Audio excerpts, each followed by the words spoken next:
Have you ever heard of a man who stole $200,000, jumped out of a plane into a dark storm, and was never seen again?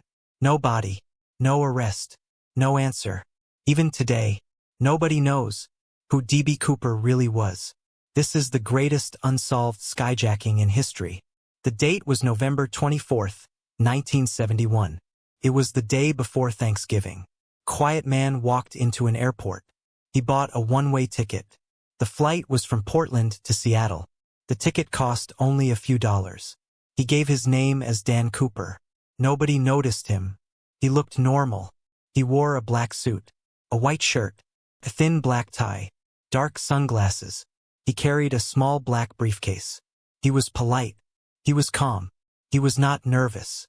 He sat near the back of the plane. The plane took off. There were 36 passengers. Everything seemed normal. People relaxed. Some read newspapers. Some looked out the window.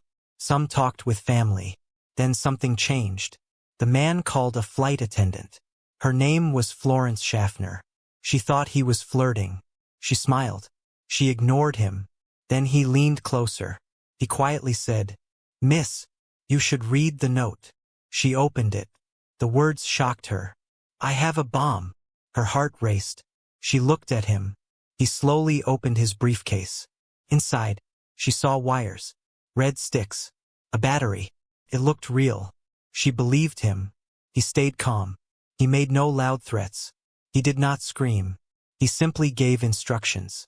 He wanted $200,000 in cash. He wanted 4 parachutes. He wanted a fuel truck waiting in Seattle. If his demands were met, nobody would get hurt. The pilots were told. The airline contacted the FBI. Police began preparing. The plane stayed in the air. It circled for hours. Authorities needed time. They gathered the money. The bills were carefully recorded. Every serial number was written down. They hoped the cash would lead to him later.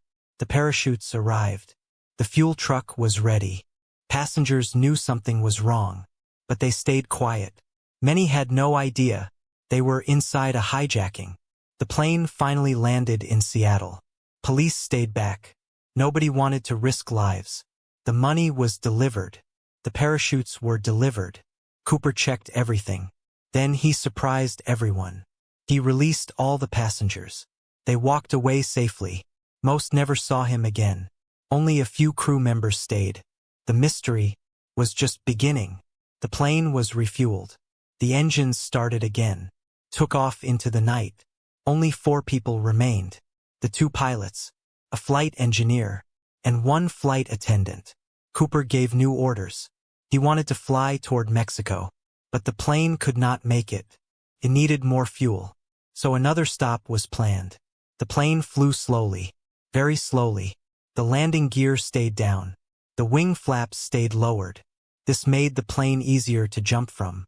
Outside, heavy rain fell. Strong winds blew.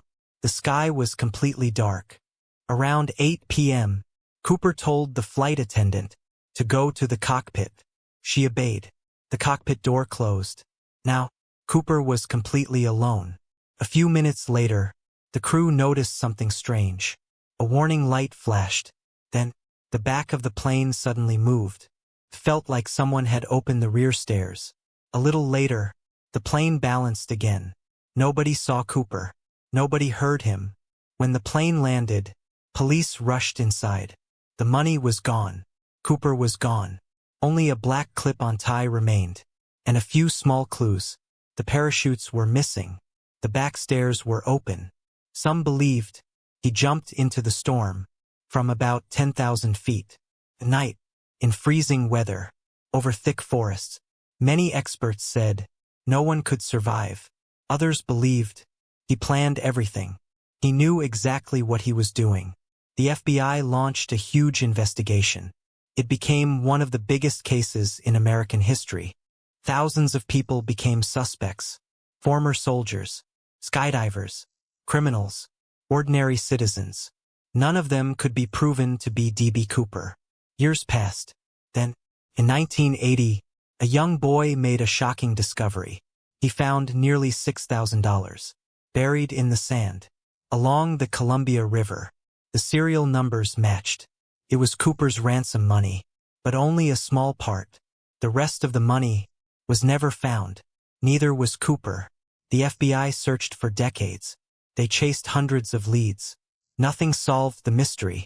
Finally, in 2016, the FBI officially closed the case. Even today, people still argue. Did Cooper survive? Did he die that night? Was he a trained paratrooper? Or just a very lucky criminal? No one knows. His true identity remains a mystery. More than 50 years later, the legend of D.B. Cooper still lives on. And perhaps, somewhere, the only person who knows the truth was D.B. Cooper himself.